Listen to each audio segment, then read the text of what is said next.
চিরায়ত বাংলাদেশের ঐতিহ্যবাহী উৎসব নৌকাবাইচ। শহুরে সংস্কৃতির আবহে এখনো মানুষ লালন করে প্রাণের এই উৎসবকে, যা বোঝা যায় নদী তীরে এমন জমায়েত দেখে।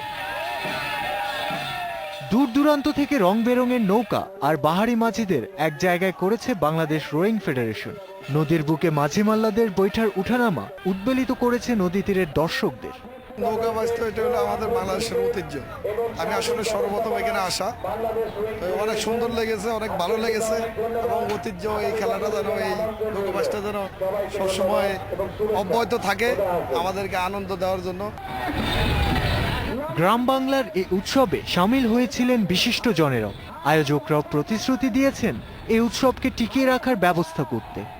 আজকে আমাদের হারিয়ে যাওয়া যে সমস্ত অতীতের ঐতিহ্যগুলি, অতীতের যে সমস্ত ক্রীড়া, সেগুলি দেখার জন্য, সেগুলিকে উৎসাহ দেওয়ার জন্য দর্শক হিসাবে আজকে আপনারা উপস্থিত হয়ে এই সমস্ত আমাদের পুরানো ঐতিহ্যকে উৎসাহিত করছেন। নদীমাতৃক বাংলাদেশ, এখানে নৌকাবাইজটি একটি সার্বজনীন খেলা। মনে করি বাংলাদেশ সব জায়গায় এটা সম্ভব এবং গোটা বাংলাদেশে নদী জালের ন্যায় ছড়িয়ে আছে।